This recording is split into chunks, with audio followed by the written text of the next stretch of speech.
500 বছর। এই যে মনে করেন জমিন, তারপরে এখান থেকে এখান পর্যন্ত, এই আসমান এই পর্যন্ত 500 বছরের দূরত্ব। আবার আসমানের এই প্রান্ত থেকে এই প্রান্ত পর্যন্ত আরো 500 বছরের দূরত্ব। আবার এই প্রান্ত থেকে দ্বিতীয় আসমান পর্যন্ত 500 বছরের দূরত্ব। আল্লাহু আকবার বলেন। আল্লাহ নিপুণ ভাবে ওই আসমান তৈরি করেছেন। সরকারে দু আলম বলেন, 2 নাম্বার আসমানের মধ্যে উঠে কোন মানুষ যদি 1 নাম্বার আসমানের দিকে নজর করে, তাহলে 2 নাম্বার আসমানের তুলনায় 1 নাম্বার আসমানটা একটা আংটির মতো ছোট। 3 নাম্বার আসমানে উঠে যদি কোনো মানুষ 2 নাম্বার আসমানের দিকে নজর করে, 3 নাম্বার আসমানের তুলনায় 2 নাম্বার আসমানটা আংটির মতো ছোট। 4 নাম্বারে উঠে 3 নাম্বারে নজর করলে আংটির মতো ছোট। 5 নাম্বারটায় উঠে 4 নাম্বারে নজর করলে একটা আংটির মতো ছোট। দূর থেকে আসছি, নবীজির বয়ানে তিনি বসে গেছেন। তিনি মনে মনে ভাবতেছেন, নবীজি যখন বললেন 70,000 উম্মত আল্লাহ তাআলা বিনা হিসেবে জান্নাতে পাঠাবেন, তো আমি একটু এই চান্সটা গ্রহণ করি। আলহামদুলিল্লাহ বলেন। আলহামদুলিল্লাহ।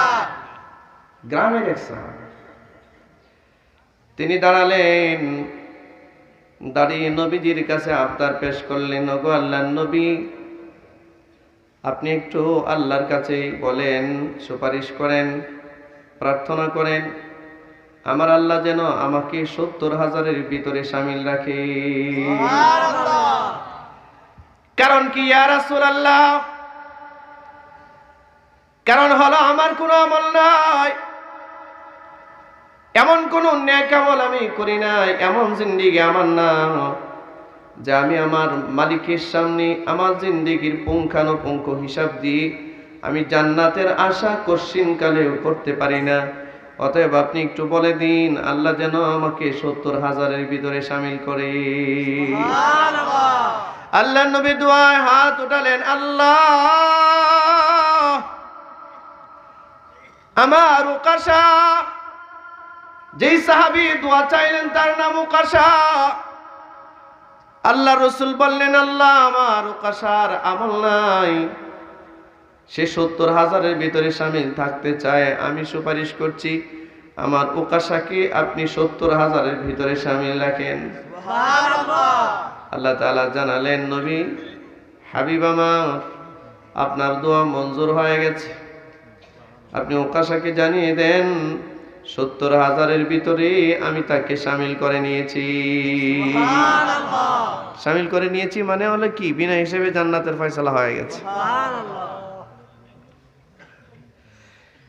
হযরত ওমর ইবনে খাত্তাব রাদিয়াল্লাহু তাআলা আনহু তিনি দাঁড়ালেন, বললেন, আল্লাহ ইয়া রাসূলুল্লাহ, যে দোয়াটা উকাশার জন্য করছেন এই দোয়াটা একটু আমার জন্য করেন না। সুবহানাল্লাহ।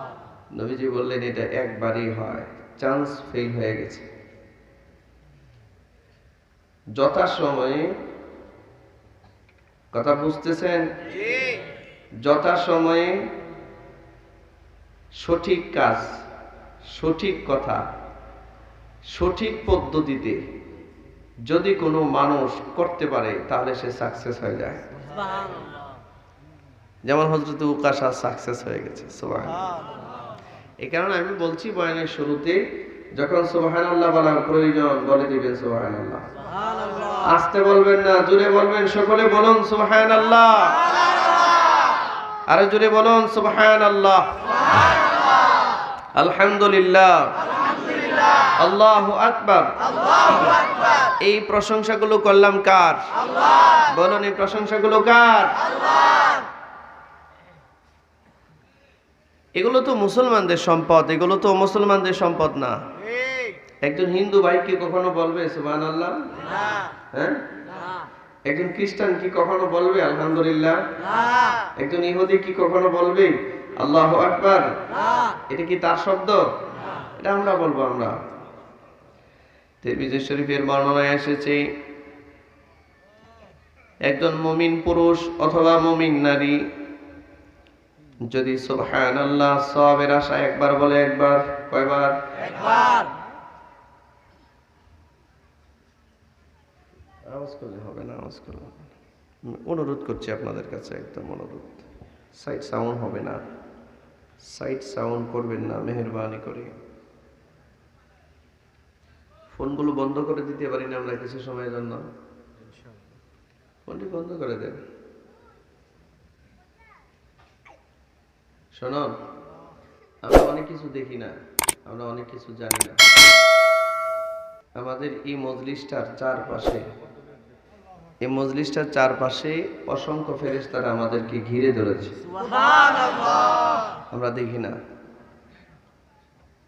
আসেন না, এতটুকুন সময় একটু আল্লাহর জন্য দেই না? হ্যাঁ, একটু পৃথিবীর মানুষ থেকে একটু ডিসকানেক্ট হওয়া প্রয়োজন। মাঝে মধ্যে সারা পৃথিবী থেকে আপনি একটু ডিসকানেক্ট হবেন। ডিসকানেক্ট বুঝেন তো? বিচ্ছিন্ন হবেন, বিচ্ছিন্ন। চোখ বন্ধ করে একটু কল্পনা করবেন যে আপনার কবরে আপনি একা পড়ে আছেন, আর কেউ নাই। আছে কেউ? কে যাবে আপনার সাথে? আমার একটু বলেন, আমার সাথে কে যাবে কবরে? আমার বিবি, আমার স্ত্রী, আমার বাচ্চা, আমার ভাই বোন, বাবা মা? তার মানে কেউ না, তার মানে কেউ, আমি একা। একটু কল্পনা করেন তো, আপনি কবরে একা, ডানে মাটি, বামে মাটি, সামনে পিছনে উপরে নিচে সব দিক দিয়ে মাটি, আপনি একা। আচ্ছা, এটা মনে হয় একটা ভুয়া কোনো কথা নাকি? এই কথার বাস্তবতা নাই নাকি? এটা মনে হয় 1000 বছর পরে, 500, 100। إنهم يرونه بعيدا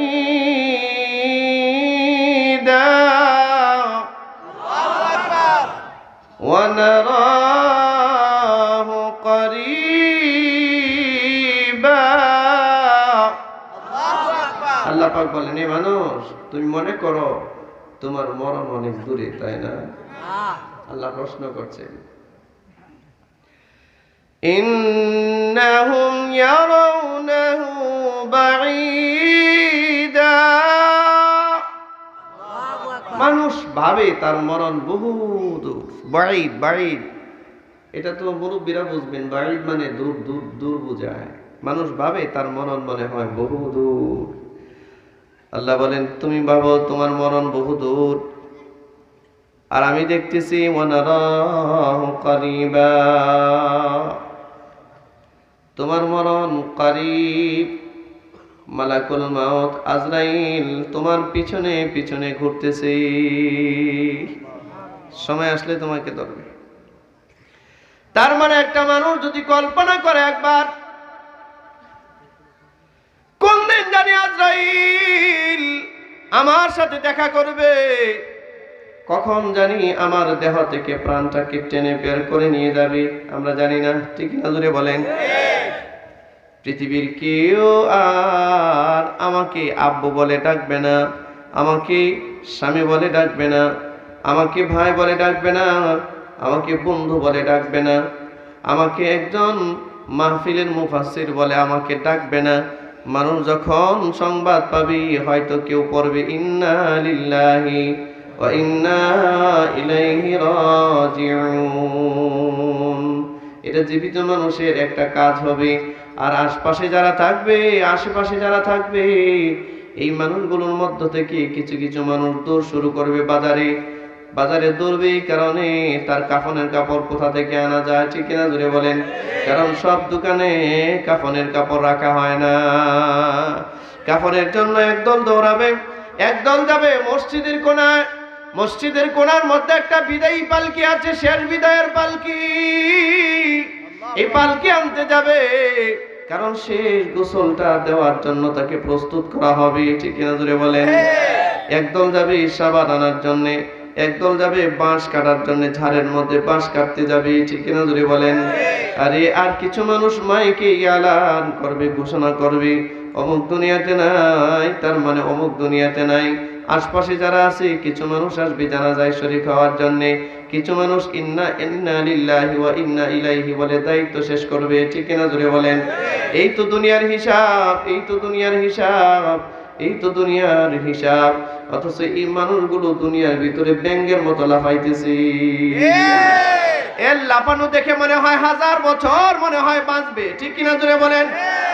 এর আচরণ দেখে মনে হয় হাজার হাজার বছর মনে হয় বাঁচবে, অথচ মানুষ জানেই না এই মুহূর্তে আমরা যারা প্যান্ডেলের ভিতরে বসে আছি এখান থেকে বেরোতে পারবো কিনা আমাদের জানা নাই। আপনাদের এখানে আসার সময় দেখলাম প্যান্ডেল করে, 2টা প্যান্ডেল দেখলাম, 2টা প্যান্ডেল এরকম যুবকেরা নাচতেছে। আপনার বানর যেমনি নাচতে নাচে, বানর চেনেন? বান্দর চেনেন? বান্দরের মতো নাচতেছে। এমনে মনে ভাবতেছে যৌবন মনে হয় চিরকাল আমারই থাকবে। হ্যাঁ না বন্ধু না, যৌবন চিরকাল কারোই ছিল না। তুমি তো তুমি আর আমি তো আমি, এটা তো থাকার প্রশ্নই আসে না। দুনিয়াতে এমনও মানুষ গেছে যে মানুষটা 1000 বছর হায়াত পেয়েছে। কয় হাজার বছর? 1000 বছর হায়াত পেয়েছেন, তারপরেও তার মরতে হয়েছে। আমরা পাবো 1000 বছর হায়াত? কে কে পাবেন? আমরা যারা আজকে প্যান্ডেলের নিচে আছি, এটা 2021 সালের আজকে কত তারিখ? ফেব্রুয়ারি 20 তারিখ। 2021 সালের আজকে 20 তারিখ। আগামী ঠিক 50 অথবা 100 বছর পর, খুব খেয়াল করুন, এটা সবচেয়ে বড় নসিহত হতে পারে। আপনার মরণ নিশ্চিত হিসাব নিয়ে যান। আগামী ঠিক 100 বছর পর, আগামী ঠিক 50 বছর পর এই জমিনটা তার অবস্থানে থাকবে, আর আমরা একটা মানুষ ওই জমিনের উপরে থাকতে পারবো না। সবগুলো মানুষের জানাজা হবে, দাফন হবে, কবর হবে, সবাই কবরের নিচে। সব তো আপনি এই মরণটাকে কেমনে বলে আছেন এত দূর? কোথায় মরণ? এত দূর কে বলেছে মরণ আপনার এত দূর? মরণ তো আপনার খুব কাছে। আল্লাহকে ভয় করেন, আল্লাহকে ভয় করেন। ভাইয়েরা আমার, মরণের দিকে আজকে যাব না। আমি যে আয়াতগুলো তিলাওয়াত করছি এটার কিছু তর্জমা বলি, ফায়দা হবে। আল্লাহ তাআলা বলেন, ইদাস সামাউ ফাতারাত, আসমান যখন বিদীর্ণ হবে। কে বলছেন? আল্লাহ। আসমান বানাইছেন কে? আল্লাহ। আসমান বানিয়েছেন কে? জোরে বলতে হবে। আল্লাহ। আরো জোরে বলেন কে? আল্লাহ। সন্দেহ আছে নাকি? সন্দেহ আছে নাকি? দেখেন না, মানুষ একটা পদ্মা সেতু করে কত ক্রেডিট নেয়, ঠিক কিনা? হ্যাঁ, অথচ এই পদ্মা সেতু কিন্তু কেউ কারো বাবার টাকা দিয়ে বানাচ্ছে না, কিন্তু এটা জনগণের টাকা, জনগণের পকেট থেকেই যাচ্ছে, ঠিক কিনা জোরে বলেন? আপনার আমার পকেট থেকেই যাচ্ছে, আর ক্রেডিট নেই আর একজন বলে পদ্মা সুন্দর, পদ্মা ব্রিজ তো আমি বানাইছি। হ্যাঁ, একজনে যমুনা ব্রিজ তো আমি বানাইছি, একজনে বলে মেঘনা ব্রিজ আমি বানাইছি। তার মানে একটা নদীর উপরে একটা মাত্র ব্রিজ বানাবে, এই জন্য সারা বছর এইটার করে বেড়ায়, অ্যাডভার্টাইজ দিয়ে বেড়ায়। আর আল্লাহ পাক পুরো আসমানটা সৃষ্টি করেছেন, একবারও আল্লাহ তাআলার কথা মানুষের মনে হয় না যে আল্লাহ পাক আমাদের মাথার উপরে তার আসমান দিয়ে ছায়া দিয়ে রেখেছেন, নিরাপত্তা দিয়ে রেখেছেন, নিরাপত্তা। এ ভাই আপনার এটা নড়ে কেন? খালি এদিক সেদিক হয় কেন? এটা ঢাল না, এই তো আর মুসিবত দিয়ে। আচ্ছা শোনেন ভাইরা আমার, আমাদের মাথার উপর আসমান আছে কয়টা? একটা। কয়টা? আপনি বলছেন বানায়া না, আসলে আছে? দেখছেন আল্লাহ পাক বলছেন, এতে সন্দেহ আছে? হ্যাঁ, আল্লাহ পাক বলেন, الذي خلق 7 سماوات طباقا।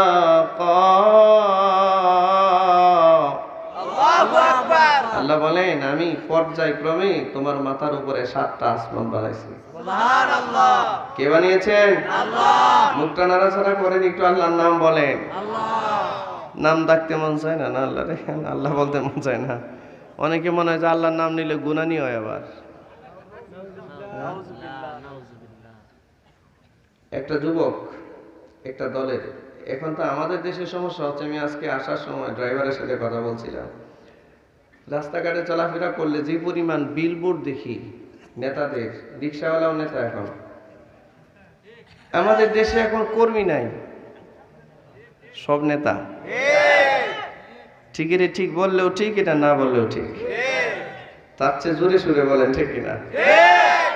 তা আমি আমার ড্রাইভারকে বললাম যে শোনো, যেই দেশে ঘিয়ের দাম আর পানির দাম এক হয়, এ দেশ বেশি দিন টিকে না, মানুষও বেশি দিন বাঁচে না, ঠিক না? যে দেশে সবাই নেতা হয়ে যাইতে চায়, এই দেশে বেশি দিন মনে হয় এই সব তন্ত্রমন্ত্র আর চলতো না, ঠিক ঠিক না? সবাই নেতা। ওমায় এক রিক্সাওয়ালার বিশাল এক ছবি দেখি একদিন, বললাম কি রে তোর ছবি দেখে রাস্তার মধ্যে কই হুজুর রিক্সা চালায় কই দিন আর। আমার একটা সংগঠন আছে, এই সংগঠনের সভাপতি আমি, রিক্সা কি জানি একটা কিতা কইছে, এটার এক সভাপতি। বললাম এখানে তোর বিশাল বড় বিপদ দিতে হবে। আল্লাহ, কিয়ামতের আলামত এগুলো। এটা কিসের আলামত? এগুলো কিয়ামতের আলামত। অযোগ্য ব্যক্তি যখন মানে এরকম চেয়ারে বসে যায়, তখন এই মানুষের অবস্থা খারাপ হয়। ভাইরা আমার, আল্লাহ সুবহানাহু ওয়া তাআলা আসমান বানাইছেন, কোনো ক্রেডিট নেন নাই। জমিন বানাইছেন, কোনো ক্রেডিট নেন নাই। যিনি আসমান বানাইছেন তিনি ভেঙে দিবেন, কারো কোনো কথা আছে? হ্যাঁ, আচ্ছা, আসমানগুলো যে ভেঙে যাবে এতে কোনো সন্দেহ আছে? কে ভাঙবেন? এটা একবার দুইবার বলেন না, আল্লাহ বহুবার বলছে। আল্লাহ তাআলা বলেন ইদাস সামাউ ফাতারাত, আসমান যখন ফেটে যাবে। অন্য আয়াতে আল্লাহ পাক বলেন ইদাস সামাউ শাক্কাত ওয়া আযিনাত লিরাব্বিহা ওয়া হুক্কাত ওয়া ইদাল আরদু মুদ্দাত ওয়া আলকাত মা ফিহা ওয়া তাখাল্লাত। অন্য আয়াতে আল্লাহ পাক বলেন আল হাক্কাতু মাল হাক্কা ওয়া মা আদরাকা মাল হাক্কা। সব ধ্বংস হবে। অন্য আয়াতে আল্লাহ পাক বলেন আল কারিআতু মাল কারিআ ওয়া মা আদরাকা মাল কারিআ। অন্য আয়াতে আল্লাহ তাআলা বলেন ইদা যুলজিলাতিল আরদু জিলজালাহা ওয়া আখরাজাতিল আরদু আসকালাহা ওয়া ক্বালাল ইনসানু মা লাহা। অন্য আয়াতে আল্লাহ পাক বলেন ইযা ওয়াকাতিল ওয়াকিআ লাইসা লিওয়াকাতিহা কাযিবা। আল্লাহু আকবার বলেন। এই সব কিছু দুনিয়া ধ্বংসের আয়াত। ইকতারাবাতিস সাআতু ওয়া শাক্কাল কমর, সব কিছু ধ্বংস হয়ে যাবে। রব্বুল আলামিন বলেন সমস্ত আসমানগুলো কাতাইয়িস সিজিল্লিল কুতুব, কাতাইয়িস সিজিল্লিল কুতুব, একটার পর একটা আসমান ধসে পড়বে। আল্লাহ, শুধু একটা ফুৎকার, একটা কয়টা? একটা। فَإِذَا نُفِخَ فِي الصُّورِ نَفْخَةٌ وَاحِدَةٌ। আল্লাহু আকবার। একটা মাত্র ফুৎকার, সব লন্ডভন্ড হয়ে যাবে, সব কিছু। সেই মহান মালিক বলেন এই আসমানগুলো ভাঙবে, ফেটে যাবে, চৌচির হয়ে যাবে। আপনারা জানেন কি আসমানটা কত বড় জানেন? গবেষণায় আমরা তো ছোটবেলায় খেলাধুলা যখন করতাম, তখন মনে হতো যে ওই গ্রামের সাইডে মনে হয় আসমান জমিনের সাথে লাগছে, ঠিক না? এই যে সারা দুনিয়া ঘুরতেছি, আসমানের ঠিকানা খুঁজে পাই না। আসমান কোথায় এটা খুঁজে পাই না। আল্লাহ রাসূল সাল্লাল্লাহু আলাইহি ওয়াসাল্লাম আজ থেকে 1450 বছর আগে নবীজি ইরশাদ করেছেন, 1400 বছর আগে রাসূল বলেছেন, এই আসমানটা সারা পৃথিবীটার চতুর্দিক দিয়ে পরিবেষ্টন করে আছে।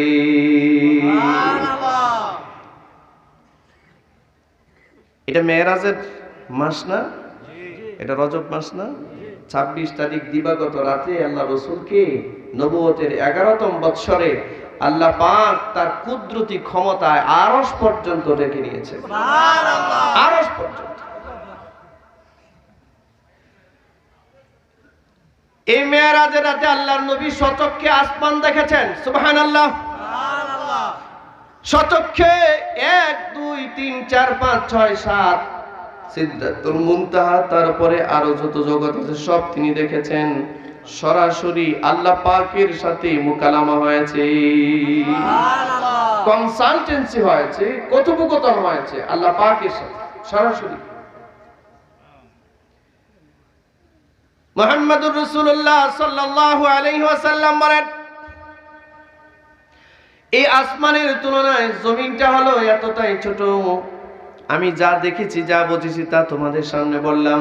রাসূল বলতেছেন যে আসমানে উঠে যদি কোনো মানুষ এই পৃথিবীর দিকে নজর করে, সারাটা পৃথিবীর দিকে, তাহলে দেখা যাবে আসমানের তুলনায় পৃথিবীটা এতটাই ছোট, মনে হবে যেন কোনো মরুভূমির মধ্যে হাতের একটা আঙ্গুলের একটা আংটি যদি খুলে রাখা হয়, মরুভূমির তুলনায় আংটিটা যেমন ছোট, ওই আসমানের তুলনায় পৃথিবীটা তেমন ছোট।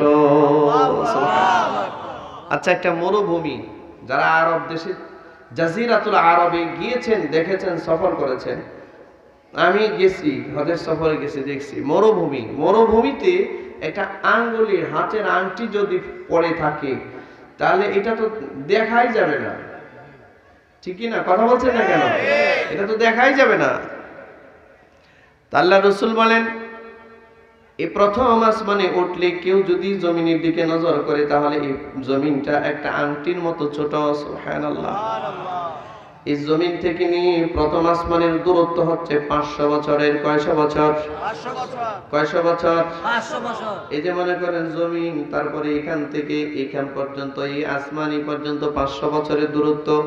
আবার আসমানের এই প্রান্ত থেকে এই প্রান্ত পর্যন্ত আরো 500 বছরের দূরত্ব। আবার এই প্রান্ত থেকে দ্বিতীয় আসমান পর্যন্ত 500 বছরের দূরত্ব। আল্লাহু আকবার বলেন। আল্লাহ নিপুণ ভাবে ওই আসমান তৈরি করেছেন। সরকারে দু আলম বলেন, 2 নাম্বার আসমানের মধ্যে উঠে কোন মানুষ যদি 1 নাম্বার আসমানের দিকে নজর করে তাহলে 2 নাম্বার আসমানের তুলনায় 1 নাম্বার আসমানটা একটা আংটির মতো ছোট। 3 নাম্বার আসমানে উঠে যদি কোনো মানুষ 2 নাম্বার আসমানের দিকে নজর করে, 3 নাম্বার আসমানের তুলনায় 2 নাম্বার আসমানটা আংটির মতো ছোট। 4 নাম্বারে উঠে 3 নাম্বারে নজর করলে আংটির মতো ছোট। 5 নাম্বারটায় উঠে 4 নাম্বারে নজর করলে একটা আংটির মতো ছোট। 6 নাম্বার আসমানে উঠে কেউ যদি 5 নাম্বার আসমানের দিকে নজর করে তাহলে 6 নাম্বার আসমানের তুলনায় 5 নাম্বার আসমানটা একটা আংটির মতো ছোট। 7 নাম্বার আসমানে উঠে কেউ যদি 6 নাম্বার আসমানের দিকে নজর করে তাহলে এই 7 নাম্বার আসমানের তুলনায় 6 নাম্বার আসমানটা একটা আংটির মতো ছোট। আবার 7 নাম্বার আসমানের উপরে আরেকটা জগৎ আছে, এটার নাম সিদরাতুল মুনতাহা। কি নাম জুড়ে বলেন? আরো জুড়ে বলেন, কি নাম? এই সিদরাতুল মুনতাহা এত বড়, এত বড়, এত বড়। আল্লাহর নবী বলেন, সিদরাতুল মুনতাহায় উঠে যদি কোনো মানুষ 7 নাম্বার আসমানের দিকে নজর করে তো সিদরাতুল মুনতাহার তুলনায় 7 নাম্বার আসমানটা একটা আংটির মতো ছোট। এই সিদরাতুল মুনতাহার উপরে আরেকটা জায়গা আছে, এটার নাম লা জামান লা মাকান, যেখানে কোনো জমানা কাজ করে না, যেখানে কোনো মাকানে কাজ করে না, যেখানে ঘড়ির টাইম চলে না, যেখানে কোনো টাইম কাউন্টেন হয় না, যেখানে কোনো ধরনের ঘড়ির কাঁটা চলে না, সময় চলে না, সূর্য ওঠে না, চন্দ্র ওঠে না, কিচ্ছু নাই। এটা এই গ্রহটার নামই দেওয়া হয়েছে লা জামান লা মাকান। এই লা জামান লা মাকান পাড়ি দেওয়ার পর আল্লাহ তাআলার আরশ, সুবহানাল্লাহ, আর-রহমান العرش استوى له ما في السماوات وما في الأرض وما بينهما وما تحت الثرى আল্লাহু আকবার বলেন। আল্লাহ রাব্বুল আলামিন বলেন এই যে আসমান এর উপরে আল্লাহর আরশ, আরশে আজিমে আল্লাহ পাক অধিষ্ঠিত আছেন। আপনারা বলুন এই একটা আসমানকে আরেকটা আসমান, যেমন ডিমের খোসা আছে না, ডিমের খোসা, একটা ডিমের কুসুমকে যেমন ডিমের খোসা চতুর্দিক দিয়ে পরিবেষ্টন করে রাখে, ঠিক একটা পৃথিবীকে প্রথম আসমানটা এমনি করে পরিবেষ্টন করে আছে, একটা আসমানকে আরেকটা আসমান এমনি পরিবেষ্টন করে আছে, আরেকটা আসমানকে আরেকটা আসমান পরিবেষ্টন করে আছে, 7 নম্বর আসমানটাকে সিদরাতুল মুনতাহা পরিবেষ্টন করে আছে, সিদরাতুল মুনতাহাকে লা জামান লা মাকান পরিবেষ্টন করে আছে, লা জামান লা মাকানকে পরিবেষ্টন করে আছে আল্লাহর আরশে আজিম। বন্ধু, এটা হচ্ছে আল্লাহর আরশ। একটু চিন্তা করুন, আল্লাহর আরশ যদি এত বড় হয় তাহলে আল্লাহ কত বড়। আল্লাহু আকবার জোরে বলেন, আরো জোরে চিৎকার করে বলেন আল্লাহু আকবার। তাহলে আল্লাহ কত বড়, ওই মালিক কত বড়, আল্লাহ রাব্বুল আলামিন তো এত বড়। অন্য আয়াতে আল্লাহ পাক বলেন ওমা কাদারুল্লাহ হাক্কা কদরিহি ওয়াল আরদু জামিআ ক্বাবদাতুহু ইয়াওমাল কিয়ামা ওয়াস সামাওয়াতু মাতওয়িয়াতুম বিয়ামিনি সুবহানাহু ওয়া তাআলা আম্মা ইউশরিকুন। আল্লাহ তাআলা বলেন, আরে কিয়ামতের দিন হাসরের মাঠে, এই খেয়াল করছেন এই কথাগুলো হয়তো এর আগে শুনেন নাই, এটা গল্প কাহিনী আর কিচ্ছা কাহিনী না, আমি হাদিস বলছি, হাদিস আর কোরআন থেকে বলছি। আল্লাহ তাআলা আল্লাহ নিজে বলছেন ওমা কাদারুল্লাহ হাক্কা কদরিহি ওয়াল আরদু জামিআ। হে পৃথিবীর মানুষ, আমার যে ক্ষমতা, আমার যে কর্তৃত্ব, আমার যে মুলকিয়ত, আমার যে পাওয়ার, এই পাওয়ার সম্পর্কে তোদের কোনো ধারণাই নেই। সুবহানাল্লাহ। আমার পাওয়ারের একটা উদাহরণ আমি দেই। আল্লাহ বলেন ক্বাবদাতুহু ইয়াওমাল কিয়ামাহ ওয়াস সামাওয়াতু মাতওয়িয়াতুম বিয়ামিনি। আমার ডান হাতের মধ্যে এইরকম ডান হাতের কবজা দেখতেছেন? এই দেখতেছেন? এই ডান হাতের কবজার ভিতরে 7টা আসমান আমি এমনি ধরে রাখবো। সুবহানাল্লাহ। আল্লাহু আকবার জোরে বলেন, আল্লাহু আকবার। আরো জোরে বলেন আল্লাহু আকবার। 7টা আসমান আমার কুদরতি হাতের মুঠোর ভিতরে থাকবে, সুবহানাল্লাহ। আর 7টা জমিন থাকবে বাম হাতের হাতের মুঠোয়। সুবহানাল্লাহ। কি ভাবলেন? কি ভাবলেন আপনি? কি ভাবছেন আপনি? আপনি ভাবতেছেন পৃথিবীতে আপনি কয়েকটা টাকা পয়সার মালিক হয়েছেন, একটা বাড়ি করছেন, হেন করছেন, তেন করছেন, আবিজাবি করছেন, আপনি অনেক কিছু করে ফেলছেন।